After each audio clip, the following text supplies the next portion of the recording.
किती सुरेख अशी मऊ लुसलुशीत छान दिसते बर्फी। खूप सोपी आणि फटाफट होणारी रेसिपी आहे। नमस्कार, मधुराज रेसिपी मराठीमध्ये तुम्हा सर्वांचं खूप खूप खूप मनापासून स्वागत। आज आपण खोबऱ्याची वडी बर्फी कशी बनवायची ते बघतोय। खूप सोपी आणि फटाफट होणारी रेसिपी आहे। तर सगळ्यात आधी इथे 4 चमचे 4 टेबलस्पून किंवा पाव कप तूप, साजूक तूप मी घेते पॅन मध्ये।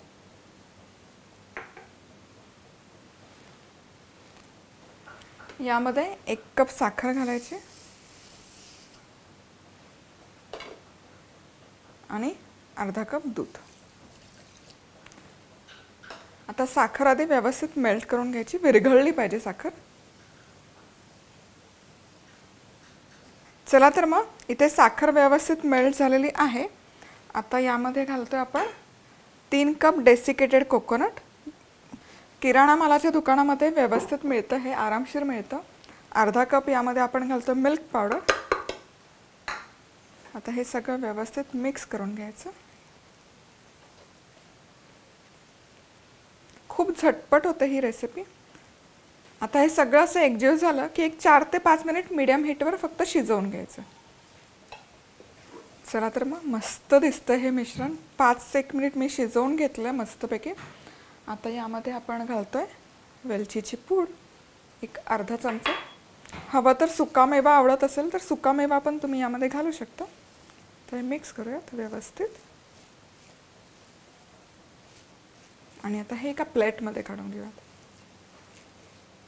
आता इथे एक प्लेट आहे, त्या प्लेटमध्ये मी थोडंसं तूप लावून घेतलंय। यामध्ये हे मिश्रण घालूयात वडीचं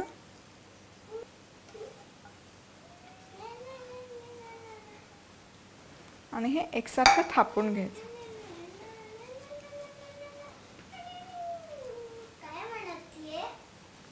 coconut barfi, coconut barfi. Yes, I know honey. आता ही अशी व्यवस्थित एकसारखी स्प्रेड करून घेतली की एक 10-15 मिनिट थांबायचं, थोडीशी थंड होऊ द्यायची। प्रिय मित्र आणि मैत्रिणींनो, मधुराज रेसिपी आवडतात ना? मग चॅनल सबस्क्राइब करा आणि बेल आयकॉनवरही क्लिक करा। खूप खूप धन्यवाद आणि शुभेच्छा। चला तर मग इथे ही एक 15 ते 20 मिनिट मी बर्फी सेट करून घेतली। अजूनही थोडीशी गरम आहेच, त्याचे आपण पीस करून घेऊयात।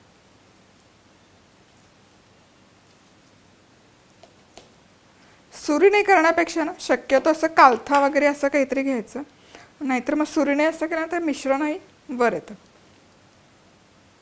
याने केलं कालथा किंवा हे असं काहीतरी घेऊन स्क्रेपर घेऊन तर जरा एजेस शार्प मिळतात। आणखी थोडा वेळ सेट व्हायला हवी, पण एनिवेज मी कट करते।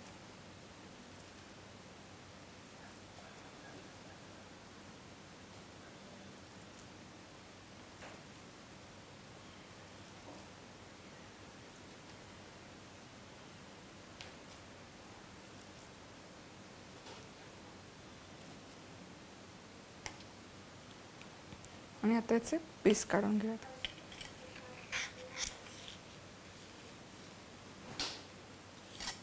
मस्त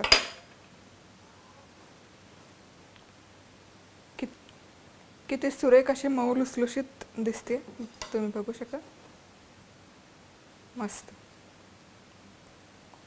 खूप छान दिसते बर्फी, जबरदस्त।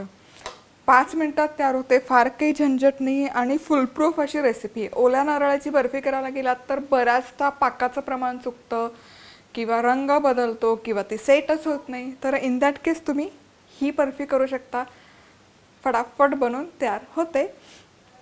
सबस्क्राइब केलं नसेल जरूर सबस्क्राइब करा आणि त्याचबरोबर बेल आयकॉनवरही क्लिक करायला विसरू नका।